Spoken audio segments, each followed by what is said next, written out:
যেই জাকসু নির্বাচনের জন্য প্রায় 1.5 কোটি টাকা বাজেট বরাদ্দ ছিল, সেখানে জাকসু নির্বাচনের পরে জাকসুতে যারা কাজ করবেন তাদের জন্য কাজ করার জন্য মাত্র 10 লক্ষ টাকা বাজেট দেওয়া হয়েছে।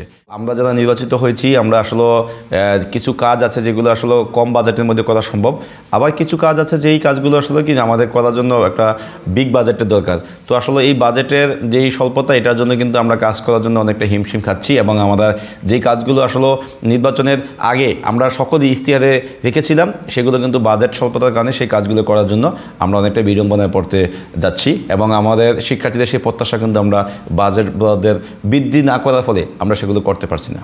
প্রশাসনের সাথে আমাদের 3টি কার্যনির্বাহী সভা হয়েছে জাকসু। আমরা এই 3টি মিটিংয়ে কিন্তু আমরা বাজেট নিয়ে কথা বলেছি। আমরা বারবার বলেছি যে বাজেট ঘাটতির ফলে কিন্তু আমরা কাজগুলো ঠিকমতো করতে পারছি না। জনবল সংকটের কারণে অনেকগুলো অফিসে আমাদের দেখা যায় পর্যাপ্ত সুবিধা পাচ্ছে না। সেই জনবল সংকট কাটিয়ে ওঠে প্রশাসন যাতে স্বচ্ছতার ভিত্তিতে সেখানে দক্ষ জনবল নিয়োগ দেয়, সেই বিষয়টি কিন্তু আমরা প্রশাসনের সাথে বারবার মিটিংয়ে সেই বিষয়গুলো কিন্তু উপস্থাপন করে যাচ্ছি। আমরা বিশ্বাস করি শিক্ষার্থীদের যেই প্রতিশ্রুতি দিয়ে আমরা এই চেয়ারে বসেছি, সেই প্রতিশ্রুতি বাস্তবায়নের জন্য আমাদের সদিচ্ছার এবং আন্তরিকতার কোনো কমতি নেই। আমাদের কিছু কাজ ইতিমধ্যে বাস্তবায়িত হয়েছে এবং কিছু কাজ আছে দীর্ঘমেয়াদী আমাদের পরিকল্পনা আছে। আমাদের এই দায়িত্বে থাকা অবস্থায় সেই কাজগুলো, সেই প্রতিশ্রুতিগুলো আমরা শতভাগ বাস্তবায়নের জন্য আমরা কাজ করে যাব ইনশাল্লাহ।